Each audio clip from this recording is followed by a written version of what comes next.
Welcome to another Mathologer video. Today's topic is a very old and very famous problem. It's the bankruptcy problem from the 1,800-year-old Babylonian Talmud, the central text of rabbinic Judaism.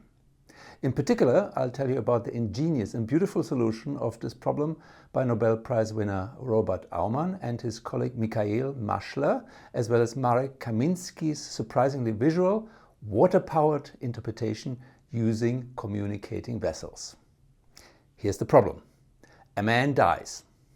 Okay, that was obviously a big problem for the man, but that's not our mathematical problem. The mathematical problem is that when he died, the man owed three creditors the amounts of $100, $200, and $300, making for a total debt of $600. Yes, probably they were shekels or dinars or something, but let's go with dollars anyway. Now, how much of the man's estate should each creditor receive? Well, obviously, if the man had more than $600, then everybody gets exactly what they're owed and walks away happy. But what if the man's estate is worth less than $600? What happens then? Sad faces, obviously. But how sad exactly? Now, you may have an obvious answer in mind, but save that for now. Let's start with the Talmud, which provides advice for three different scenarios. First scenario, suppose the estate is worth $100. In this scenario, the Talmud directs that everybody is supposed to receive the same amount. 100 divided by 3, that's 33 1/3. Okay, that's fair in some sense, although the guys owed more money may not be so happy with the solution. If you owed more, wouldn't you expect to get more, right? Anyway, scenario 2. What if the estate is worth $200? Easy, right? By the same logic as before, just divide 200 by 3 and that's 66 2/3 for everybody. But that's not what the Talmud says. Instead, the advice split is creditor 1 gets 50 and the other two creditors get 75 each. Why? Who knows? Well, maybe the third scenario will help us make sense of it all. In the third scenario, there is $300 to split, and the split is 50, 100, 150. Everybody gets exactly half of what they're owed. That's the way you were thinking from the beginning, right? This proportional split is what most of us would think to do and what most modern bankruptcy laws would demand. So what is going on with the Talmud? What is the general principle underlying these three scenarios? Definitely not clear, right? How do you infer from these three examples what you're supposed to do if the estate is worth $150 or $400 or any other amount? And what if we are dealing with more or fewer creditors? As I said, this mystery has fascinated scholars for 2 millennia. Let's solve it together, will be fun. Let me start by telling you about this communicating vessels business.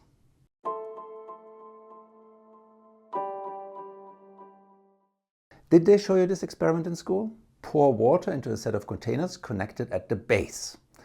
Once the water settles, it will level out to the same height in all the containers, regardless of their shape or size. There and there. This principle is incredibly powerful, and one of its coolest applications is the water level. If you connect 2 points with a water-filled tube, the water will naturally settle at the same height on both ends. This makes it an excellent tool for leveling in construction, landscaping, or any situation requiring precision, even around obstacles. I've actually used this method in a few do-it-yourself projects myself. Practical magic. Anyway, back to work. Have a look at this special set of 2D communicating vessels. 3 rectangles of the same height have areas 100, 200, and 300. Connect them at the bottom with tiny tubes. We'll be ignoring the area of these tubes. Now we can use this setup as a water-powered analog computer. We can use the apparatus to proportionally allocate shares. Here the estate corresponds to the area of the 2D water that we are pouring into the vessels. And proportional distribution means that the shares of the estate that our 3 creditors receive will always be proportional to the debts. Let's first have a look at the extreme cases. Nothing.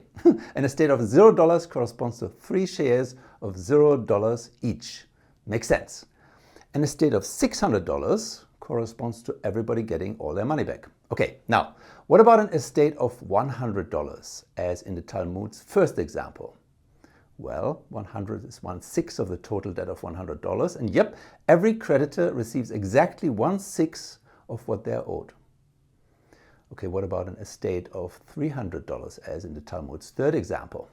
Think again, 300 is half of 600, and everybody really gets back half of what they're owed.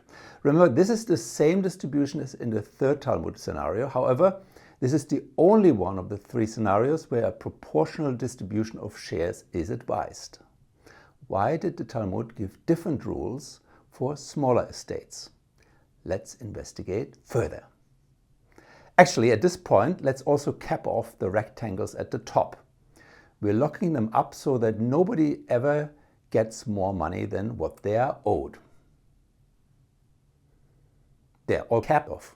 Now, before we continue, and so that we'll all be able to appreciate how powerful these sorts of water-powered analog computers are at capturing complicated bankruptcy setups, here's the whole American bankruptcy law at a glance. The American bankruptcy law features a hierarchy of debts that have to be satisfied in order. Government tax is first. Nobody gets anything until all tax that is owed has been paid. Well, no surprises there. Then there are the so-called secured claims. These are satisfied in a proportional way. Trustee expenses are next in line, and finally unsecured claims. Well, such a simple one-glance way to visualize a very complicated law, don't you think? All right, we're all impressed, aren't we? Now, let's ponder a very different set of containers.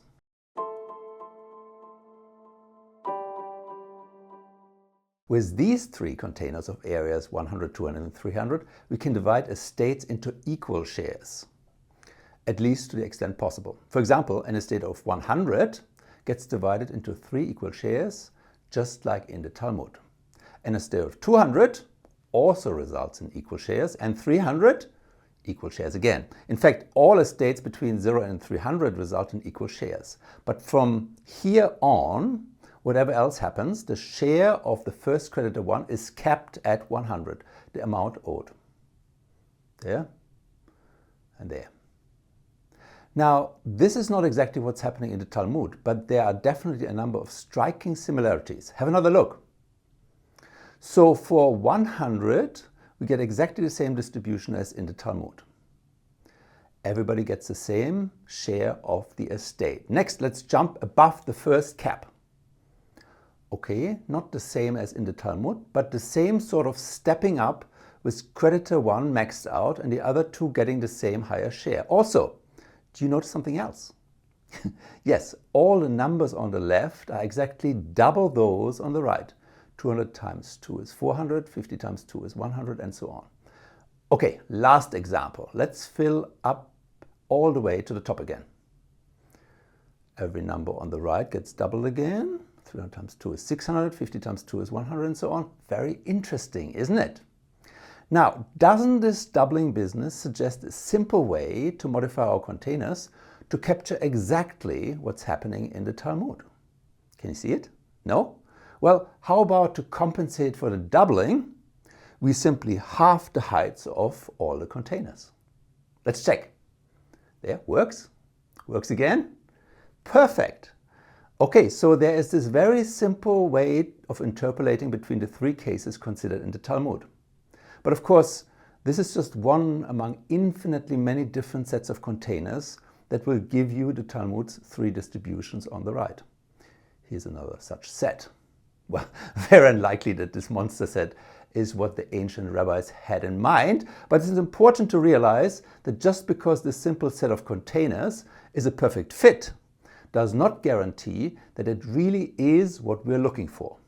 Also, currently we have not predicted yet what is supposed to happen for estates greater than 300, as well as different numbers of creditors and debt amounts. More importantly, we have no clue yet as to the exact fairness logic behind this setup. How exactly would the ancient rabbis justify this way of sharing?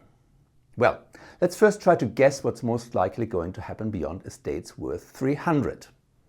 Because of the halving, at the moment the three containers are each only half the size they're supposed to be. Well, there are lots of ways to complete our three containers. Here's one of them. By just doubling up everything, now all the containers have the right size, with the thin vertical connections having negligible area again. There. Well, as I'll explain, what is now believed to be the correct solution to the Talmud problem is this one here. Neat, isn't it? Very pretty, symmetrical and easy to generalize to any number of creditors and debt sizes. And just to straight away give you a quick taste for why this configuration may be a desirable way of arranging the bankruptcy system, have a look at this. What does it mean for those three gray rectangles to be the same? Well, what this means is that the three creditors suffer the same loss, right? Everybody gets all their money back except for $25 each. So the Talmudic system appears to be a compromise between the aims of balancing the gains and the losses of the creditors. And right in the middle we get a proportional distribution. Very satisfying, don't you think? Very satisfying, yes, but how can we be sure that good looks are not deceiving, that this is really the bankruptcy system that the Talmud is talking about? Well, the best way to make sure is to check out what the Talmud has to say about other situations, where some sort of fair sharing is required, and how those other scenarios square up with what we are considering here. And that's exactly what mathematicians Aumann and Maschler did as part of their analysis. Also, these two researchers specialize in a branch of mathematics called game theory, and what they also succeeded in proving is that the Talmudic solution is, in a certain natural sense, a unique and optimal system of distributing shares. We talk about this in the rest of the video.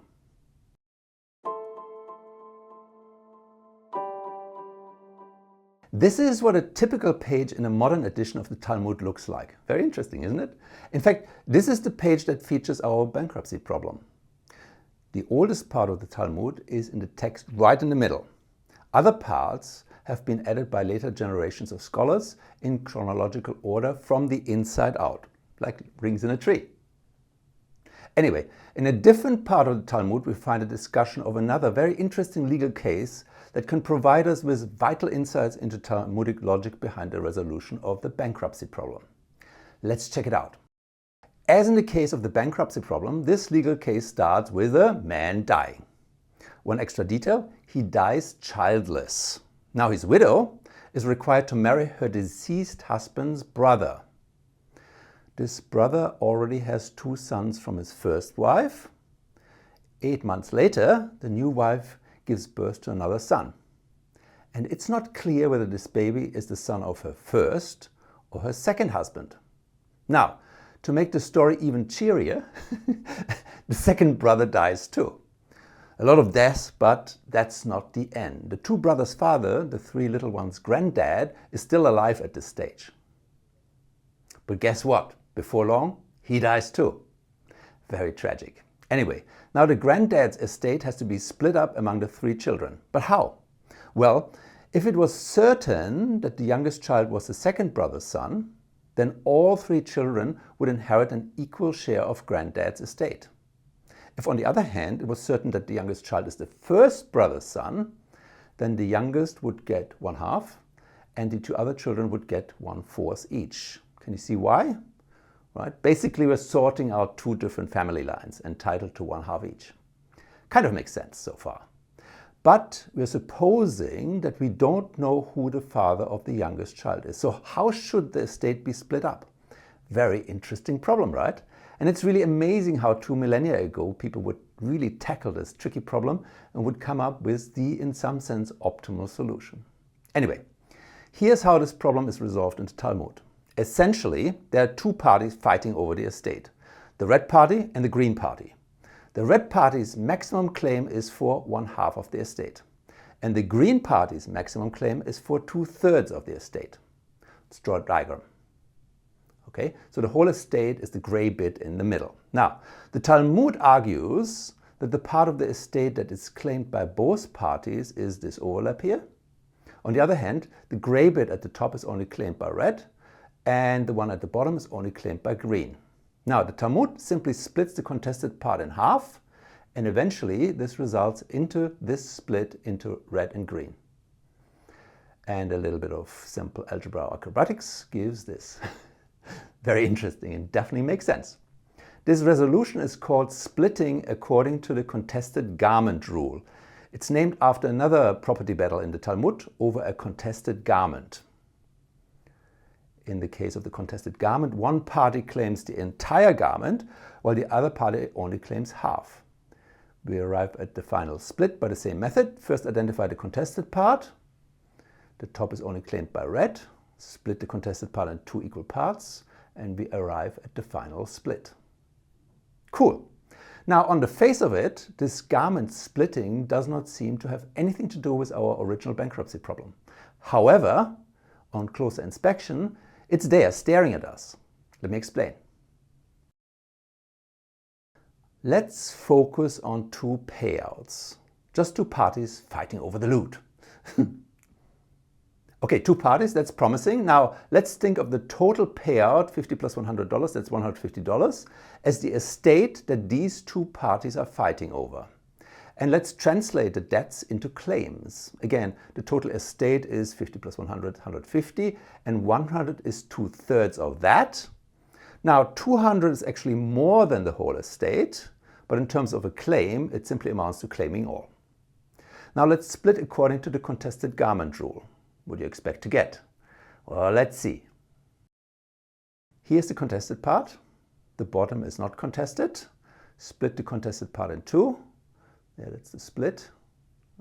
Now remember, the total estate was 150, and 1/3 of 150 is 50, and 2/3 of 150 is 100.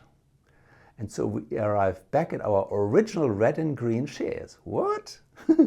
In other words, if the two creditors used the contested garment rule to split the amount they were jointly awarded, each will get the amount they were actually awarded. What a nice surprise, don't you think? And this seems to not be a coincidence, because the same turns out to be true no matter how we pick two creditors and two related payouts from our table. There are 9 cases in total, all consistent with the contested garment rule. We just considered the first case. Here's the second. Let's check again. Estate is 50 plus 75, that's 125. 100 is 4/5 of that. 200 is greater than 125, but that just means that green claims all again. Now autopilot garment splitting. Splitting, splitting, splitting, splitting, splitting, splitting, splitting. Okay. Now remember, the total estate was 125, and 2/5 of 125 is 50, and 3/5 is 75. Checks out again.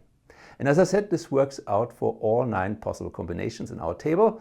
We just had a close look at the first 2. Here's the third combination, the fourth one, and so on. So all of these work out perfectly. Wonderful. What all this seems to say is that if faced with a bankruptcy problem, we should aim for a split that is consistent with the contested garment rule. Okay, but how to do this in practice? What's the algorithm to find such a split? Well, if we are just dealing with 2 creditors, that's easy. Just apply the contested garment rule. But what about more creditors? Is there always a consistent solution? And if there is a consistent solution, is it unique? And if there's a unique, consistent solution, how do we find it? Well, to answer all these questions, our special communicating vessels come to the rescue.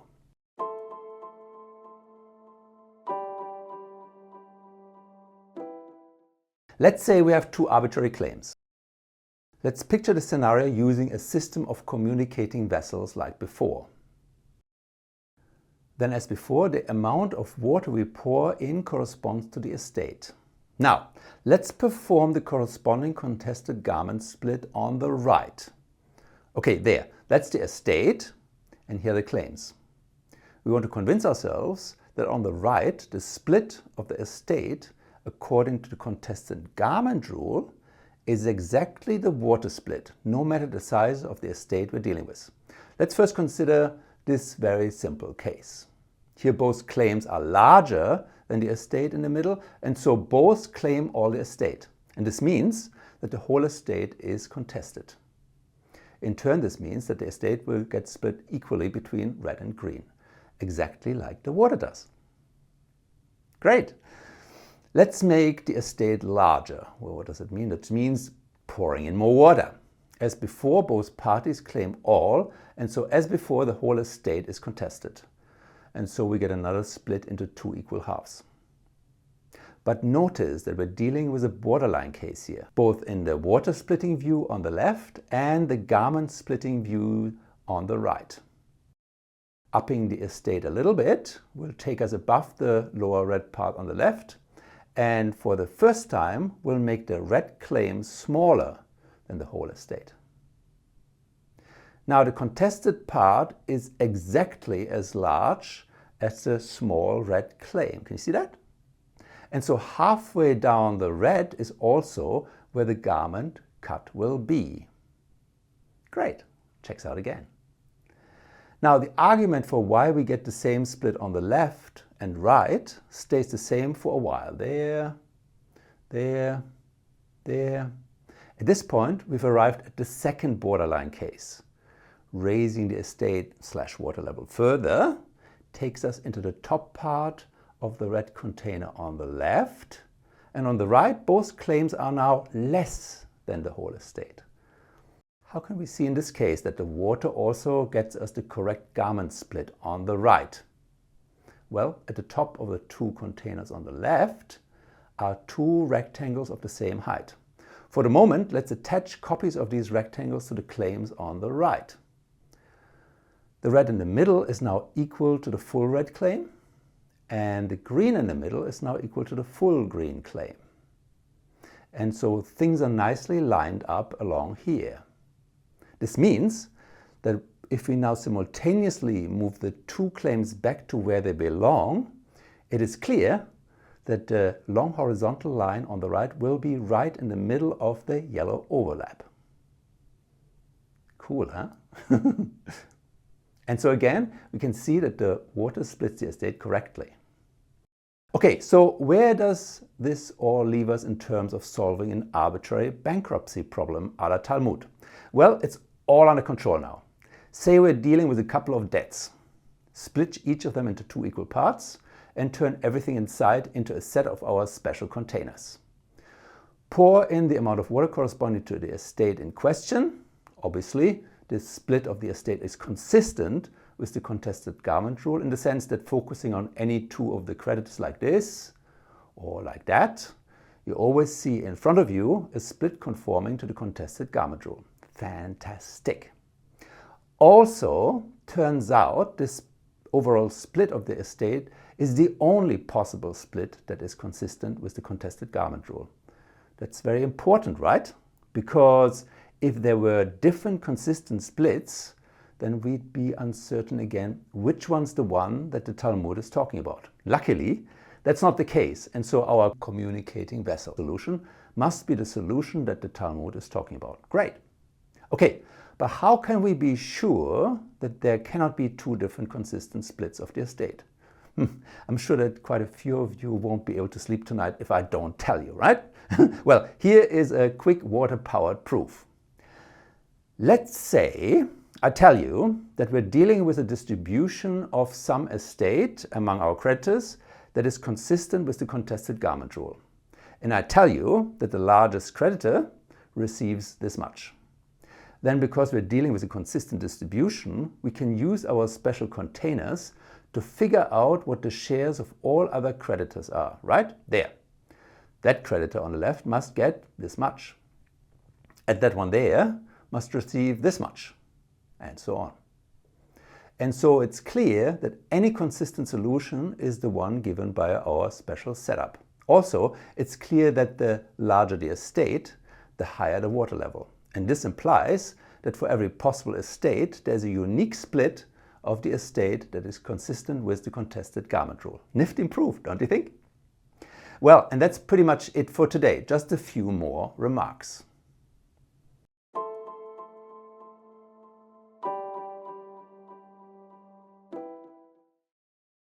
Maybe after watching this video, you got the impression that the bankruptcy problem isn't all that hard and shouldn't have remained unresolved for nearly 2 millennia. However, keep in mind, what I've presented here is a clean, visually optimized, mythology-style path to the solution, one that owes much of its beauty and simplicity to hindsight and the ingenious idea of representing things in terms of communicating vessels. Without a communicating vessels idea in our repertoire, grappling with and discussing the bankruptcy problem quickly becomes very messy. If you explore the relevant academic papers, you'll often find them to be a dense thicket of case distinctions and inequalities. Also, of course, Jewish courts have been solving bankruptcy problems for thousands of years just fine, using a combination of textual analysis, moral reasoning, and pragmatic compromise. While the solutions may not always align perfectly with the mathematically optimal solution presented in this video, they were likely just as effective or even better suited to the specific circumstances of the cases in question. I actually never gave much thought to bankruptcy problems before this video, nor did I question the idea that proportional distribution is the best solution. But now I actually see the Talmudic approach as superior in many real-life situations. Right? It values each creditor equally while considering individual claims under reasonable constraints, whereas proportional allocation treats every dollar as equal regardless of who holds it. Especially in a David via Goliath creditor scenario, with poor David being owed $1 and the bank $1 million, the Talmudic system seems far more fair to me. Overall, with all the containers split evenly, the Talmudic solution reminds me of the classical dilemma: is a half-filled glass half full or half empty? Aumann and Maschler explain the Talmudic approach this way. They suggest that half of the total claim, representing half a container, serves as a psychological threshold between two perspectives. If a creditor receives less than half of their claim, they focus on the loss, seeing the situation as a complete loss with only a small portion salvaged. If a creditor receives more than half, they focus on what they recovered, perceiving it as a full repayment with a minor shortfall. And so when the estate is less than half of the total claims, all creditors are in a total loss scenario. The fairest approach is to divide the available amount equally based on half their claims. On the other hand, when the estate exceeds half of the total claims, all creditors experience a partial loss. So the remaining funds are distributed to balance out their losses, again using half their claims as a reference. Makes sense, right? Also, notice how the horizontal flip symmetry of the Talmudic solution reflects the idea that Talmud treats loss and gain as equally important. Finally, I also mentioned that our solution has an interesting game theoretic aspect. Imagine locking all the creditors in a room and asking them to agree on how to divide the estate. There's a catch. If they can't agree, no one gets anything. Plus, if any creditor is offered 100% of their claim, they must accept and leave. This setup mirrors real-world bargaining scenarios often studied in economics. Aumann and Maschler analyzed the Talmudic bankruptcy problem through this lens. They showed that, under reasonable assumptions, the creditors would naturally reach an agreement that aligns perfectly with the Talmud's proposed solution. In other words, the Talmud's method isn't just an arbitrary rule, it's exactly what rational creditors would agree upon if given enough time and fair bargaining conditions. Mathematically, this is connected with a concept in game theory called the nucleolus of the bankruptcy game. The nucleolus is a way of dividing up the estate, ensuring that no creditor feels disproportionately disadvantaged compared to others. It minimizes the largest dissatisfaction among all creditors, making it the fairest possible outcome under cooperative bargaining rules. For the hardcore ones among you, I've included some extra material about all this after the credits, at the very end of this video, a la Marvel. Check it out if you dare. In any case, isn't it really fascinating that the Talmudic authors figured out this optimal bargaining solution more than 2,000 years before game theorists formally defined it? Pretty remarkable, isn't it? Finally, I'd like to thank Tamás, Fleiner, for telling me about the bankruptcy problem and the ingenious water-powered way of making sense of it all. and for all his help in sorting out the details. And that's it for today. Until next time.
You are still here?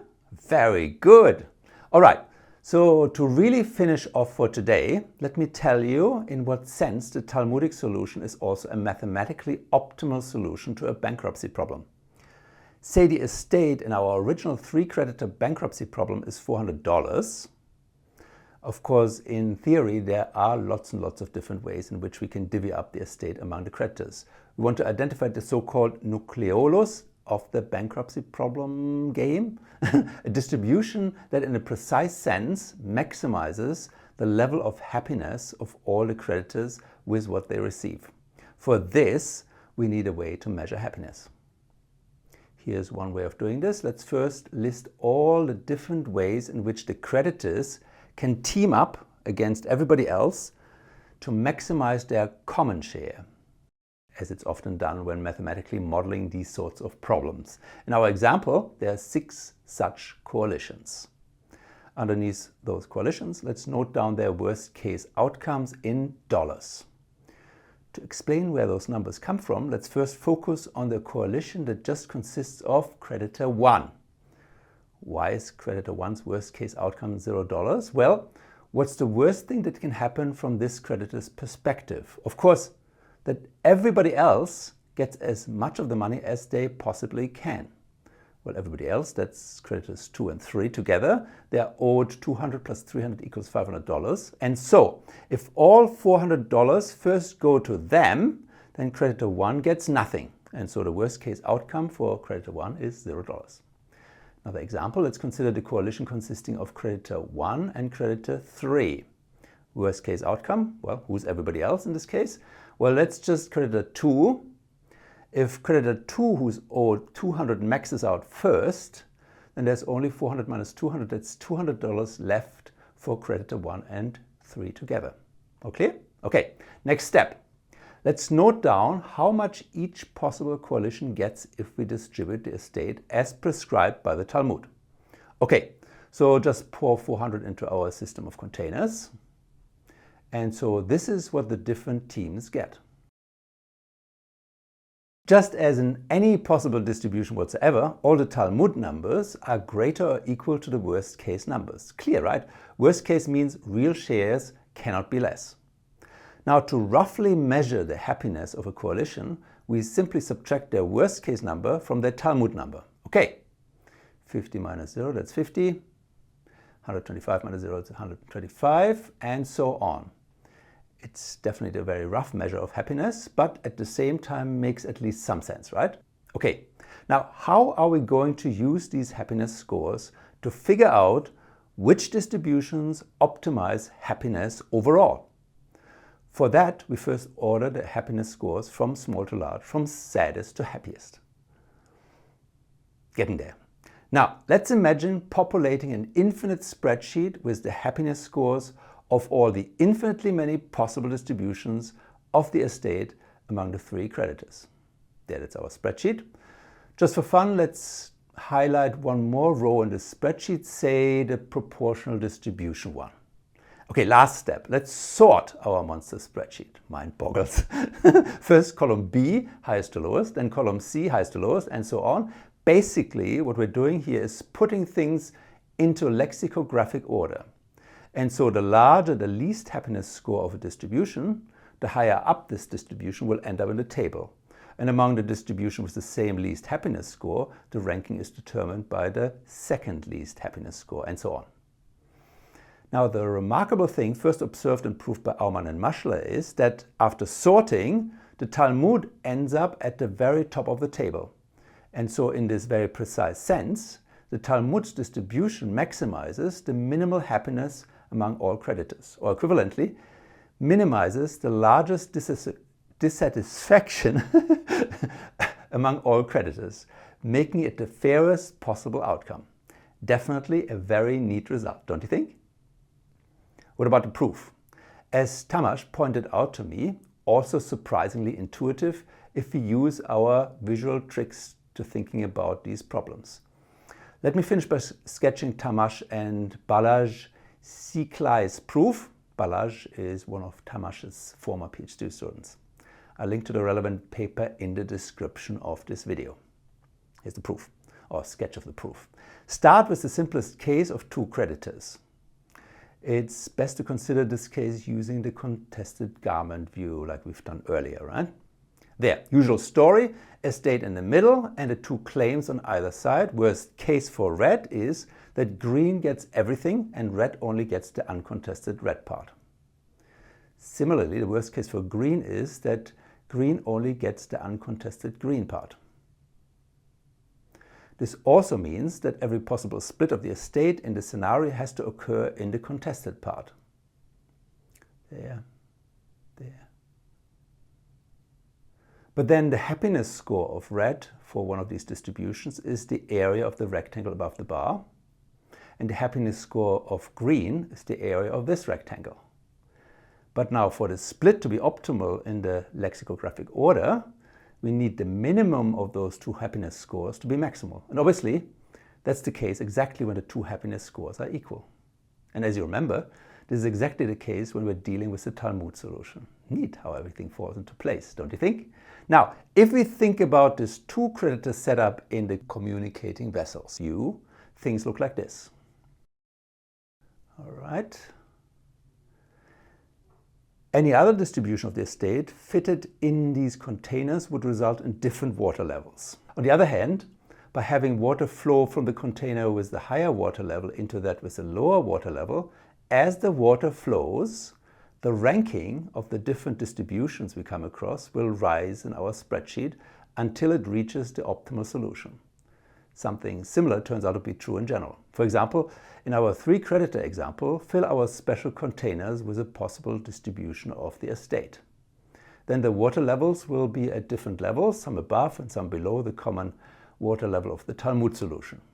Now, pick two containers, one with the water level above and one below, say these two. Then, as in the case of the two-creditor setup, let water flow from the high-level container to the low-level container until at least one of the water levels coincides with the common water level of the Talmud solution. Then it turns out that the new distribution of the estate will have a higher ranking in the spreadsheet than the one we started with. Now just repeat this leveling operation a couple of times and you arrive at the Talmud solution. Since at every leveling step the ranking goes up, or at least doesn't go down, this proves that the Talmud solution is at the very top of the spreadsheet. What an amazingly slick proof, don't you think? Challenge for the keen among you, fill in the details of the proof that I skipped in the comments. All right, and this is really all for today. Also make sure to leave a comment saying that you made it all the way to the very end.